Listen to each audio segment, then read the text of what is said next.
अस्सलाम वालेकुम। आज जो है वो हम लोग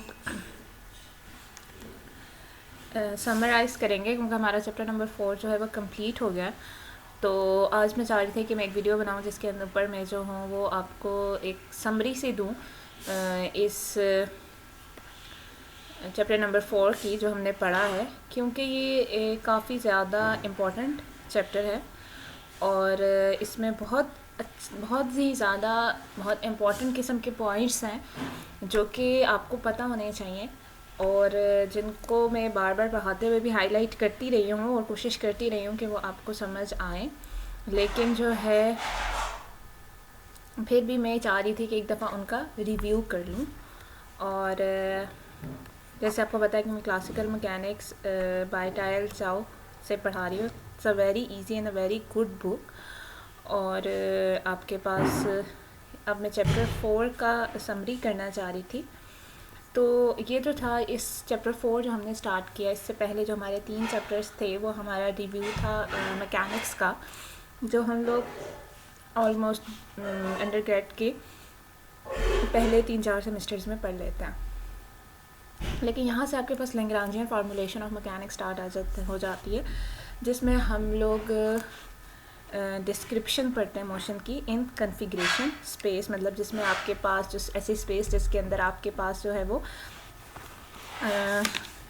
जनरलाइज कोऑर्डिनेट्स होते हैं और उसकी करस्पॉन्डिंग जनरलाइज वेलोसिटीज़ होती हैं। ठीक है, तो आपके पास जो है अभी तक, इससे पहले तक हम लोगों ने जो है वो न्यूटन्स लॉ ऑफ मोशन देखे थे, जिसकी मदद से हम लोग जो है ना सिस्टम, किसी भी सिस्टम के डायनामिक को एक्सप्लेन कर सकते थे in an inertial frame of reference.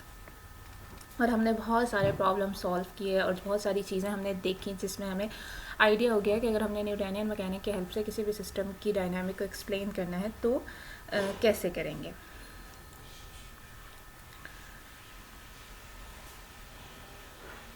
तो हम लोगों के पास नॉर्मली हम जो है वो कार्टेशियन कोऑर्डिनेट्स या स्फेरिकल कोऑर्डिनेट्स जो है वो हम यूज़ कर लेते थे न्यूटनियन मैकेनिक के अंदर।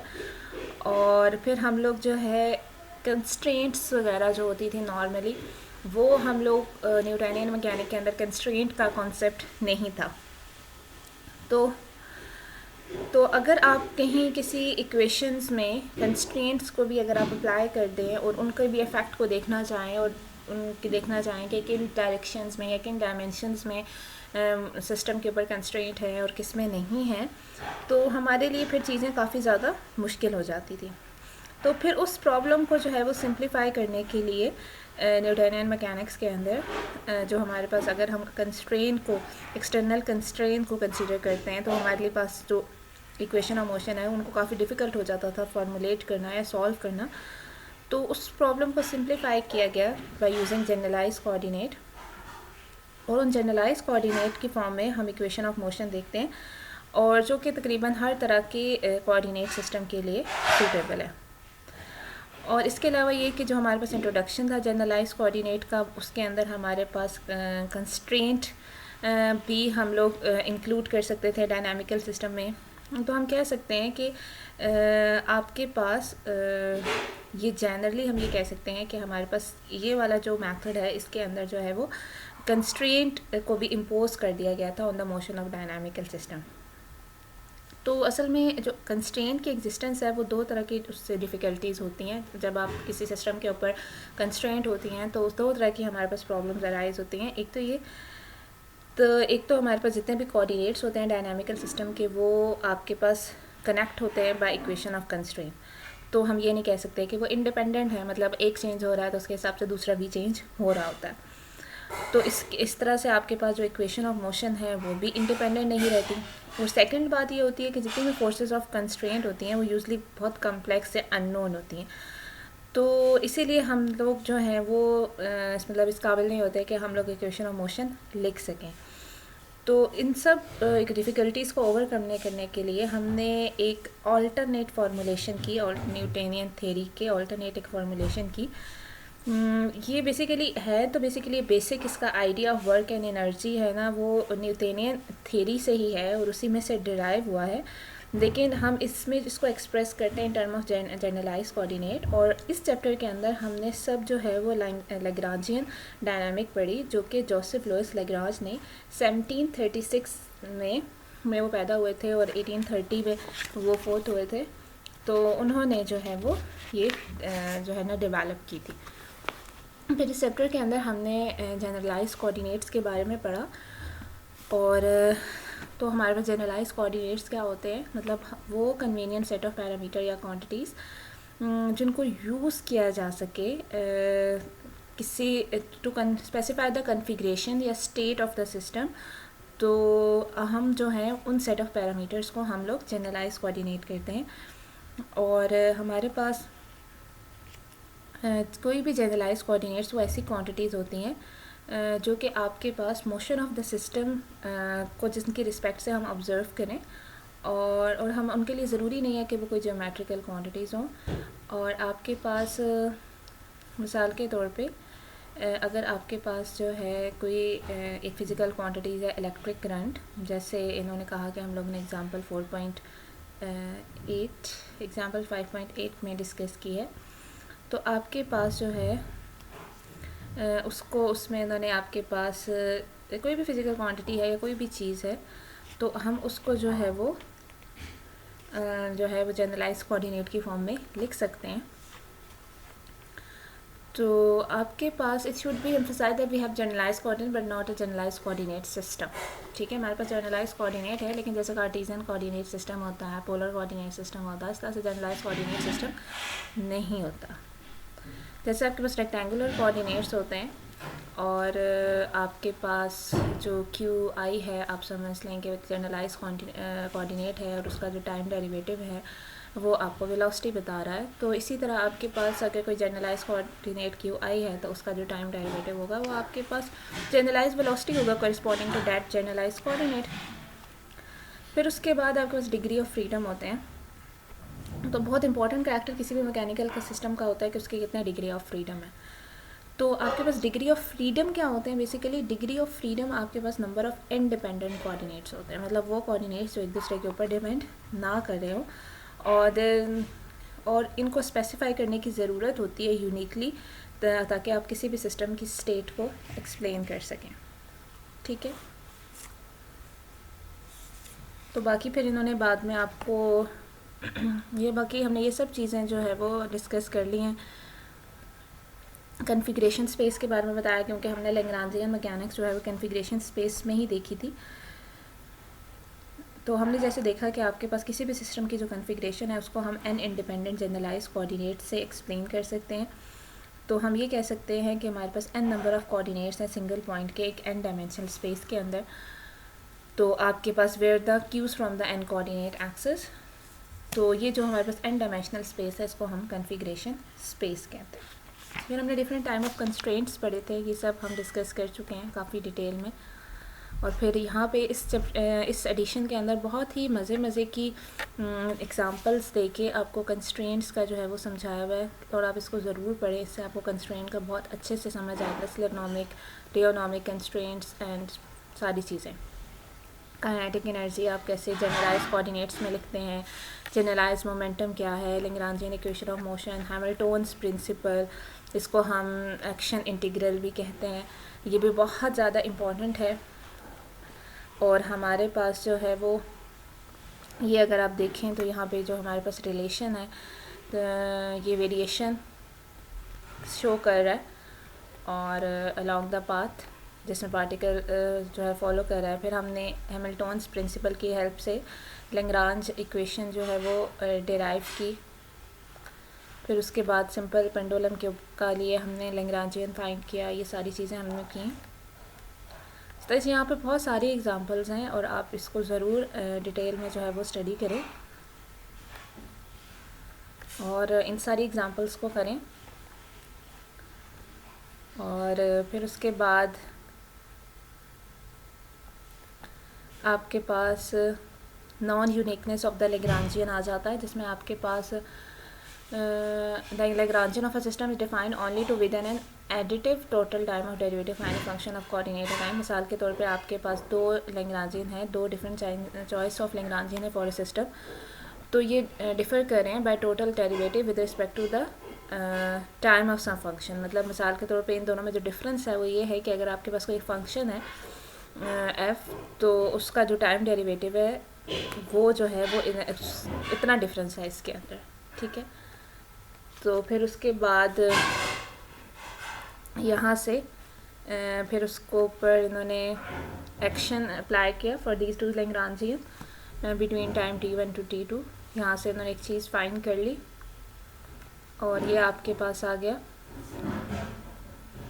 तो आपके पास बेसिकली ये इक्वेशन थी और फिर उसके बाद वहाँ से आपके पास एक और मोमेंटम आ गया, कॉन्जुगेट मोमेंटम, जो कि इस तरह की फॉर्म में आया। फिर उसके बाद आप एग्जांपल 4.8 में हम इसे अप्लाई करके देख लेते हैं। मिसाल के तौर पे आप दो डिफरेंट चॉइसेस हैं लैग्रांजियन की, जो जिन दोनों से आपको एक ही तरह की इक्वेशन के लैग्रांजियन से हम फाइनली क्या करते हैं, इक्वेशन ऑफ मोशन फाइंड करते हैं। आपने सिंपल सिस्टम लिया जिसमें आपके पास एक प्रोजेक्टाइल है जिसका मास m है और उसको आपने अंडर द ग्रेविटी आपने उसे प्रोजेक्ट किया और x जो है वो उसकी हॉरिजॉन्टल कंपोनेंट है पार्टिकल की पोजीशन का और y जो है वर्टिकल कंपोनेंट है। तो आपको पता है कि अगर आप सिंपल केस ले रहे हैं जिसमें कोई ड्रैग फोर्स कोई फ्रिक्शन फोर्स नहीं है, तो acceleration along the x axis 0 होगी, y एक्सिस अलॉन्ग -c के बराबर होगी। तो हमारे पास उस पार्टिकल का जो लैग्रांजियन है t-b, हम पार्टिकल की वेलोसिटी ओब्वियसली 2 डायमेंशन में होगा और ये उसकी पोटेंशियल एनर्जी होगी। और फिर उसके बाद ये हमने उसका एक लैग्रांजियन 1 लिख दिया। But note the for that the following two functions. और आपके पास जो लैग्रांजियन 2 और लैग्रांजियन 3 भी इन्होंने यहाँ पे इंट्रोड्यूस करवाया। तो आपके पास बेसिकली ये एक और इन्होंने लैग्रांजियन इसका लिखा है और यहाँ पे भी एक और जो है वो लैग्रांजियन लिखा है और उन्होंने कहा है कि ये दोनों लैग्रांजियन भी वही इक्वेशन ऑफ मोशन इनसे हमें मिलती है जो कि इस लैग्रांजियन से मिलती है। तो इसका मतलब ये हुआ कि ये आपके पास जो है ना, ये दोनों भी आप इस सिस्टम के लिए लैग्रांजियन लिख सकते हैं।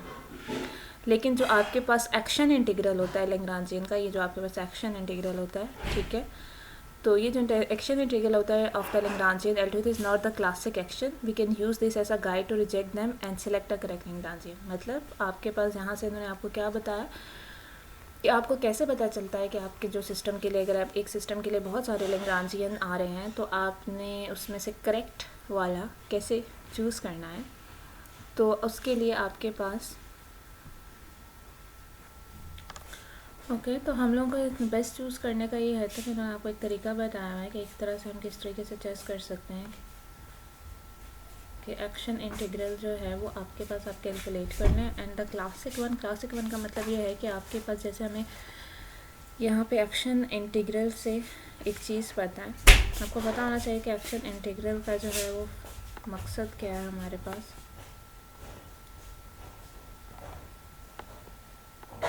तो आपके पास जो हैमिल्टन प्रिंसिपल है, ठीक है, ये वाला, तो ये आपके पास यहाँ पे एक लैग्रांजियन है और Q जो है वो आपके पास कोऑर्डिनेट्स हैं जिसके ऊपर जो है ना वो लैग्रांजियन डिपेंड कर रहा है और उसको आपने इंटीग्रेट किया between 2 times t1 and t2। तो आपके पास Q के ऊपर इंटायरली डिपेंड कर रही है कि आपके पास लैग्रांजियन की क्या वैल्यू होगी। तो हमारे पास हैमिल्टोनियन प्रिंसिपल ये कहता है कि कंजर्वेटिव और हॉलोनॉमिक डायनामिकल सिस्टम के लिए तो आपके पास जो मोशन होती है सिस्टम की from one position in configuration space at time t1 to position t2, मतलब कन्फिग्रेशन स्पेस के अंदर अगर आपके पास एक सिस्टम है और किसी टाइम t1 से t2 तक जा रहे हैं तो वो जो पाथ फॉलो करेगा उसके लिए आपने एक्शन इंटीग्रल कैलकुलेट करना है। तो इक्वेशन 4.t जो है वो स्टेशनरी होना चाहिए। मतलब ये कि अगर आप कोई भी एक टाइम से दूसरे टाइम तक अगर आप इस वैल्यू को इंटीग्रेट कर रहे हैं तो इसके अंदर कोई चेंज नहीं आना चाहिए। मतलब इन अदर वर्ड आप ये कह सकते हैं कि जितने भी पाथ हैं जिसमें से कोई डायनामिकल सिस्टम एक पॉइंट से दूसरे पॉइंट तक जा सकता है जिन भी रास्तों से, तो उसके कन्फिग्रेशन स्पेस के अंदर किसी भी स्पेसिफाइड टाइम इंटरवल के अंदर वो आपके पास और कोई कंस्ट्रेंट भी आपने उस पर अप्लाई किए हुए, तो उनमें से कौन सा पाथ जो है वो डायनामिकल सिस्टम फॉलो करेगा वो इसकी वैल्यू जो है ना वो हमें बताती है कि ये जो हमारे पास एक्शन है उसकी जो वैल्यू है उससे हमें पता चलता है कि कौन सा वाला पाथ ऐसा है जिस जो पार्टिकल जो है या हमारा जो सिस्टम है एक पॉइंट से दूसरे पॉइंट तक जाते हुए फॉलो करेगा। तो वो पाथ जो है हमारे डायनामिक सिस्टम फॉलो करता है जहाँ पे आपके पास वैल्यू ऑफ एक्शन स्टेशनरी हो। तो इस मीन कि अगर आपके पास कोई भी सेट ऑफ फंक्शंस हैं तो अगर आपके लिए उनके लिए आपके पास जो इंटीग्रल आई है उसकी कोई मिनिमम या मैक्सिमम जो है वो वैल्यू आ रही है, मतलब कोई एक्सट्रीम पॉइंट आ रहा है, ठीक है। तो कोई भी उसका जो नेबरिंग पॉइंट होगा वो चाहे कितना भी उसके क्लोज हो, तो वो इट डिपेंड्स कि वो आपके पास जो वो आई है, जो जिस भी क्यू के लिए वो आई आया है, वो पॉइंट जो है वो मिनिमा है कि मैक्सिमा है। अगर वो मिनिमा होगा तो उसका जो नेबरिंग पॉइंट है ऑब्वियसली वो इंक्रीज़ हो रहा होगा, और अगर वो मैक्सिमा होगा तो नेबरिंग पॉइंट जो है वो उस पर आई डिक्रीज़ हो रहा होगा। तो आपके पास in term of calculus variation हमारे पास ये रिलेशन जो है एक्चुअली जो है ना वो चेंज इन आई जो है ना उस पॉइंट के ऊपर ज़ीरो होना चाहिए, वो पाथ जो है वो पार्टिकल फॉलो करेगा। तो आपके पास क्यू और क्यू डॉट भी वेरी करेंगे, ठीक है। तो ये जो change in Q in time t1 is equal to change in qi in time t is equal to 0 symbol refers to the variation in the quantity between two path, while d as usual refer to the variation along the path, ठीक है। तो ये आपके पास जो है वो variation को show कर रहा है। तो ये हमारे पास हैमिल्टन प्रिंसिपल है। तो बेसिकली इस हैमिल्टन प्रिंसिपल की हेल्प से हम ये चेक कर लेते हैं कि हमारा जो है वो कौन सा लैग्रांजियन जो है वो हमारे पास जो है हमें क्लासिक रिजल्ट दे रहा है वैसा जैसा हमें रिक्वायर है।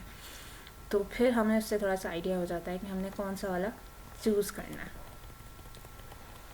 ओके, असल में जो इम्पोर्टेंट चीज़ें थी जो कि मैं समराइज़ करना चाह रही थी वो आपके पास जो है इंटीग्रल ऑफ मोशन, और उसके अलावा ये कि आपके पास उससे रिलेटेड जो कंजर्वेटिव लॉस थे, ये चीज़ जो है वो मैं समराइज़ करना चाह रही थी। तो आपके पास जो है जैसे हमें पता है कि सबसे पहले हमने लैग्रांज डेवलप कर लिया जिसके जो जनरलाइज कोऑर्डिनेट की फॉर्म में है, और अगर आपके पास किसी के अंदर n डिग्री ऑफ फ्रीडम है तो n second order differential equation हो जाएंगी। आप जब भी उनको इंटीग्रेट करेंगे तो दो कांस्टेंट ऑफ इंटीग्रेशन आ जाएंगे, ठीक है। तो आपके पास जो है इसके अलावा साइक्लिक कोऑर्डिनेट्स भी पढ़ लिए थे हमने कि जो कोऑर्डिनेट्स जो हैं जिनके ऊपर लैग्रांजियन डिपेंड नहीं कर रहा होता वो साइक्लिक कोऑर्डिनेट्स होते हैं, और वो उनसे रिलेटेड जो मोमेंटम होता है वो कंजर्व करता है। फिर हमने एक जनरलाइज जो है वो मोमेंटम थ्योरम, हमने जनरलाइज मोमेंटम थ्योरम पढ़ा था जिससे में जिसके अंदर लीनियर मोमेंटम कंजर्वेशन और एंगुलर मोमेंटम कंजर्वेशन भी आ जाती है। फिर सिमेट्रीज एंड कंजर्वेटिव लॉस थे, तो आपके पास हमने जिसमें homogeneity of space and time देखा था, तो उससे भी हमारे पास रिलेटेड है आपके पास टाइम आइसोट्रोपी ऑफ स्पेस, इनसे रिलेटेड हमने पढ़ी थी। ये सब चीज़ें आपने ज़रूर रिवाइज़ करनी है। Special homogeneity and momentum conservation के ऊपर मैंने बहुत डिटेल वीडियोस बनाई हुई है, ठीक है। आइसोट्रोपी ऑफ स्पेस, फिर उसके बाद ये सब आपने प्रॉब्लम्स करने। ये नाइदर थ्योरम असल में मैं डिस्कस करना चाह रही थी क्योंकि ये समराइज़ कर रहा है। तो जो कुछ भी हमने पढ़ा है हमने इसमें देखा है कि जो हमने डिफरेंट तरह की सिमेट्रीज़ देखी थी, हमने आइसोट्रोपी ऑफ स्पेस देखी थी, homogeneity of time and space देखा था। तो हमारे पास जो लैग्रांज हमने देखा कि जब भी हमारे पास सिमेट्रीज़ होती हैं लैग्रांजियन के अंदर, तो हमारे पास जो भी सिमेट्रीज़ होती हैं किसी लैग्रांजियन के अंदर उससे हमारे पास कांस्टेंट ऑफ मोशन आते हैं, ठीक है। तो इन्होंने कहा है कि लेकिन जो कांस्टेंट ऑफ मोशन है वो ज़रूरी नहीं होता कि जो आपके पास लैग्रांजियन के अंदर जो आपको की सिमेट्रीज ऑब्वियसली नज़र आ रही हैं कि उससे ही हमेशा जो है ना वो आपके पास जो है वो कांस्टेंट ऑफ मोशन आए, और ना ही जो है इनकी कोई हमेशा बहुत सिंपल फॉर्म होती है। तो एक एमी नाइदर जो है एक साइंटिस्ट थी, और उन्होंने एक बहुत अच्छा एक जो है वो स्टेप किया था, और उसमें थी वो मैथमेटिशियन थी लेकिन उन्होंने एक बहुत अच्छा जो है वो एक कॉन्सेप्ट दिया था, और उनके नाम पे उनका ये नाइदर थ्योरम है। तो उस थ्योरम में उन्होंने ये कहा था कि मतलब उसका थ्योरम ये स्टेट करता है कि अगर आपके पास corresponding to a variable alpha in the Lagrangian the alpha remain unchange for a change, मतलब अगर आपके पास लेट्स सपोज कोई वेरिएबल अल्फा है किसी लैग्रांजियन के अंदर और अल्फा को चेंज करने से लैग्रांजियन अनचेंज रहता है, तो उसका मतलब ये है कि हमारे उससे रिलेटेड वहाँ पे कोई कंजर्वेशन प्रिंसिपल होगा। तो हमारे पास जो conservation law of energy, momentum, angular momentum, ये सब हमारे पास नाइदर थ्योरम की एग्जांपल्स हैं।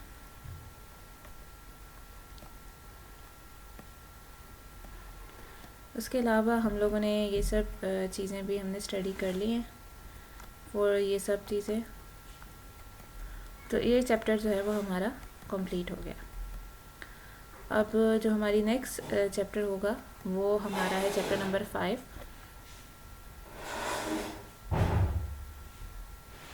तो रेफरेंस जो है वो इन्होंने गोल्डस्टेन की बुक है, वो भी बहुत ज़्यादा अच्छी बुक है, उसको भी आप अपने जो है वो मज़ीद डिटेल स्टडी के लिए उसको भी रीड कर सकते हैं।